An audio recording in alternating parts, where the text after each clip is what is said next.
every night. I can feel my leg and my arm, even my fingers. The body I've lost, the comrades I've lost, won't stop hurting. It's like they're all still there.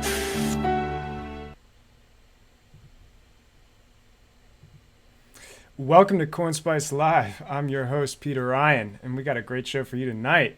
Guys, market, it's dumping. Let's acknowledge it. Let's move on. Oh, right. So we have an awesome show. We're going to be talking about a little bit of the market dynamics, how the recent Bakkt news plays into it, how some other news are sort of correlating with that, telling you all the breaking down business that's going on there. Then we're going to show a little piece of interviews that we did with Caitlin Long and Gabriel Cardona. They both attended the Wyoming conference that went on this past week. They're both going to tell us exactly their experience and a few other tidbits that I'm sure you're going to want to hear. So stick around, guys. We're about to jump into it. So, Bakkt, that happened. Yes, it did. So we're going to go over here and we're going to look at what exactly crypto's saying about it. As you can see, Bakkt launched. This was the big thing. This was institutional is coming. We are going to get on-ramps for people to come in for these Bitcoin futures. And as you can see here, here's a commenter talking about what the expectation versus reality was. We can see here another commenter, Alex Kruger, talking about how Bakkt's first day volume, 71 Bitcoin. CME first day volumes, 5,298 Bitcoin. That's a 75x difference. So not as great as everyone was thinking it was. As you can see, we got a few takes there. And guys, this is how we have to think about this. Yes, institutional is important. There's a lot of money there, and it's a relatively small target to hit if you convince those people. The problem is that everyone made this up to be so big and so earth-defying that now that we're here and now that we're actually seeing it play out, ouch, didn't work out the way people wanted. However, some conjecture from the other side is suggesting that, hey, first days, we're going to have to see where this goes. It's probably going to take a few days to weeks to months and maybe even into 2020 until you actually see this actually start to integrate and start to really push more volume. But what we can look at from the numbers we've seen so far, I mean, this isn't even cracking like any exchange equivalent in terms of Bitcoin volume that's going on. So this is really meager stuff. This isn't impressive at all. And we need to think about this in relation to what's going on with the wider market. So we have this big event that happens that everybody was hyping up. It comes and goes, and then boom, Bitcoin goes below 9,000. I mean, in the whole entire market, we're talking about 10, 20, 30% dips. This is not what people expected. And so everyone's trying to scratch their heads, figure out what is going on. No one really knows. The only thing we know is that the hype balloon got popped, and there perhaps are some things going on. We know there's some hash rate flashes that are happening that are going up and down. And if there's a relation there, we're still working on the conspiracies, but it's still unknown. All we know is that the hype is not where it's at, and that institutional is perhaps misguided, or the people that are going towards institutional are misguided. So with that note, guys, we're going to actually talk to somebody that knows a little thing or two about institutions. We're going to talk to a Wall Street veteran, somebody that lives and breathes this stuff, that knows it inside and out, Caitlin Long. She just hosted the Wyoming conference that went on this past week, and she's going to talk to us a little bit about that and what that means for the wider world of crypto.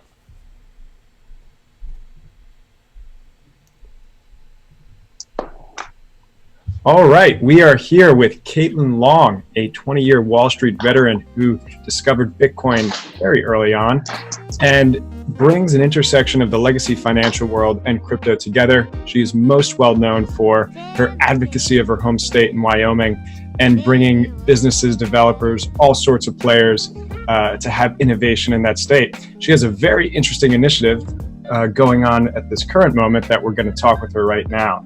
So Caitlin, thanks for joining us, and how are you doing today? Hey, it's my pleasure. I'm doing great. We're getting ready for the Wyoming blockchain stampede. So you're catching us at a really good time. Awesome. So can you tell us a little bit about what exactly this event is? It is actually a series of events. We did the first annual WYO Hackathon last year to celebrate Wyoming passing the first 5 bills during the 2018 legislative session. And as you know, we passed 8 more during the 2019 legislative session, many of which are actually even more substantial to help the blockchain industry. And so this year what we did was broaden out WYO Hackathon to include the hackathon itself, but also a developer conference, a business conference, the Wyoming Blockchain Task Force, which is a legislative group of which I'm a member, and also the Sandcastle Invitational. They were going to do the Sandcastle Invitational, which is a competition for developers in Phoenix, but chose, because of Wyoming's work, to bring it to Wyoming instead. And so we added that on. So the Stampede is actually a whole series of events. The capstone, of course, though, is WYO Hackathon. Great. And what I found interesting was that looking across your programming and as well as your different speakers, you're really bringing a agnostic group of coin communities, of individuals together. So can you comment on why you thought it was good to have a mixed, diverse offering there opposed to any one particular coin? Well, this is interesting because Wyoming is by definition agnostic to the technology. That's the way the law has to be, or should always be, I guess. Some of which is, back to your question, the interoperability prize. I think, to your point, we've had luminaries from different communities. Last year, Joe Lubin came from the Ethereum community, and Consensus was extremely interested in making it not just an Ethereum event, to their credit. And this year we've got Charles Hoskinson and the Cardona community coming, and we've also got Trace Mayer, but we've also got one of the Bitcoin Cash developers coming. Like, we really truly have a confluence of people from different communities, and I can't wait to see what comes out of it. Maybe everybody stays in their own camps. But personally, I hope not, because I think we all win if we can make these platforms interoperable. I think very few people believe that only one of them is appropriate for everything that we're trying to use these new database technologies for. And there are certain use cases for which some are better, and there are certain use cases for which others are better. And to the extent that the developers are working together and cordially in the same communities with each other, even if just at an event like this, that's a real win.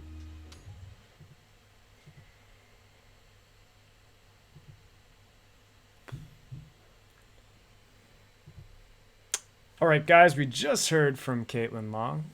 She was talking all about the Wyoming conference. Make sure you go out, check all her social media to see what went down there, all the different talks from presenters to hackathon stuff. Everything going on was great. We're also going to talk to Gabriel Cardona, who participated in the hackathon, a little later in the show, so hold on for that. Next, we want to roll into a little bit more about the news going on. But before we do that, please go down in the description. Make sure you follow us at all our links at Twitter, Instagram, our email newsletter, everything. Make sure you get CoinSpice in your life in every format possible. So moving on, guys, we're going to talk about institutions in a different way. We talked about institutions at the beginning of the show, how that was the narrative. They're coming, these large players. Those are the only way for Bitcoin to grow and crypto to grow in general, to reach mass adoption. Now, when you talk about institutions, they're often integrated into other institutional sort of orbits and relationships. And another form of institution is that of authoritative governments. And one such example that went on was how the US government was laying down some authority. So we're going to go over here and we're going to see how, boom, guys, Ed Snowden, he was getting sued by the Department of Justice over his new book that's coming out, and it's going to cause him to not accept payments. So this is like the most famous dissident in the world. And not only that, he has tons of fans out there that want to pay for this book. So there's tons of customers. And there's no way for them to do it. And so we have this whole narrative running around that institution is coming and that these are good, and that sort of they also have this relationship to other institutions, which are like the DOJ and the government at large. And here it's funny that on one hand, that narrative suggests that the store value investment is the ultimate way this succeeds. But right here, we're seeing directly, real time, today, in this moment, institutions are censoring payments. And the primary innovation, which we always talk about on this show and friends of the show always like to harp on, the thing that Bitcoin does that is really, really unique and different is that it promotes censorship-resistant payments. And so we see how Ed Snowden's out there. He's got customers probably in the millions. He could raise tons of money, not just for himself, but probably there's tons of causes that he donates to or he's sort of in association with that will get revenue from this book sale. And that's not possible because payments are getting censored because people are dissident or because people are going against institutions. So really the problem here is not that we need institutions to come in. It's the fact that institutions are counter to a lot of populist energy and a lot of dissident free speech that is going on. And so really dissidents should be coming. Populists should be coming. People that are for the grassroots and for organic movements that promote free speech, those are the people we should be going to for crypto and seeking out Ed Snowden, saying how this is what crypto was made for. It was made for people that get censored by authorities that don't want them to talk. So with that being said, we're talking about censorship. We're talking about how free speech is important. I want to head over to a clip of one of our new contributors, Gone Girl Crypto, and she's going to show us a little something about censorship resistance. Hold on. Hey guys, as more and more content creators continue to get demonetized, deplatformed, shadow banned, maybe they get their accounts even unpublished or deleted, people are starting to look for alternatives, and this idea of anti-censorship is really starting to go even more mainstream as people are becoming more aware of the problem. And this is where I think there's a lot of opportunity for blockchain to come through and offer that kind of censorship-free platform for people. And so that's something I'm really passionate about. That's something I'm always looking for, is what platforms do I want to be involved in where I want to be posting my content. And there's a new platform that I'm going to be showing you guys today that I am really excited to check out. It's called Flote, and it's all about helping content creators that have been demonetized, that are really looking to have another place to share their voice with their followers. And so I'm really excited. We're going to dig into it today. There's a lot of really cool features. I'm actually going to share my screen with you here in just a second and create my account. So we'll walk through how to do that. I'll do my first post on Flote, and we'll even toggle through each of the different aspects so you can see it. Yeah. So let's go ahead. I'm going to jump to my screen and let's hop right into it.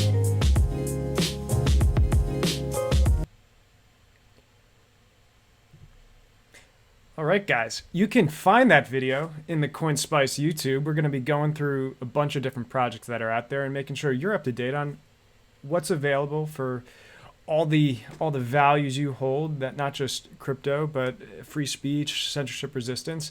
And the good thing about Flote is you can check them out. They accept crypto, and they're going to be doing more with crypto in the future. So we want to make sure we profile those projects that are out there.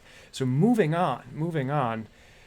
Yeah, so we're talking about how Snowden's getting his book censored. We're talking about how there's, obviously free speech at large is getting censored, and that crypto alternatives can be pretty powerful. We talked to Gabriel Cardona from Bitcoin.com, senior software engineer, about his thoughts on censorship resistance in Bitcoin, as well as a little bit of how his experience at the Wyoming hackathon was. So let's cut to Gabriel.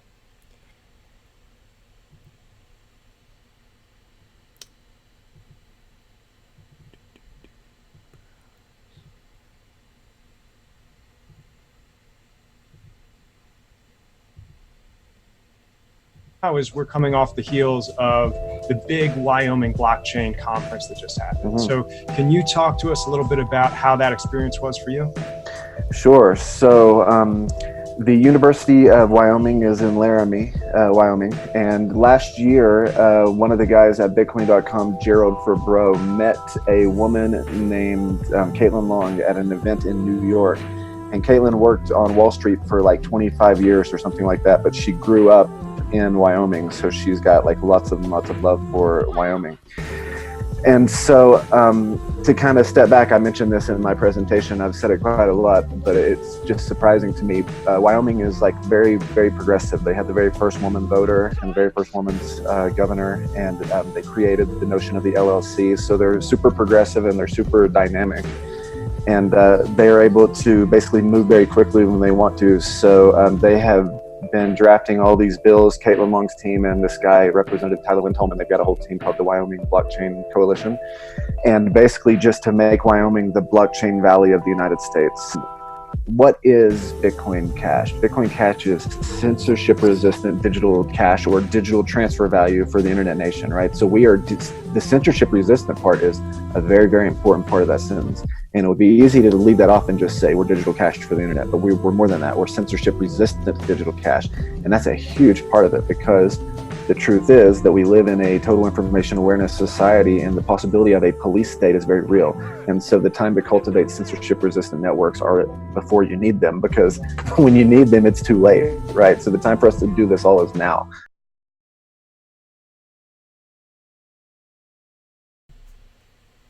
All right, guys. So we just talked to Gabriel.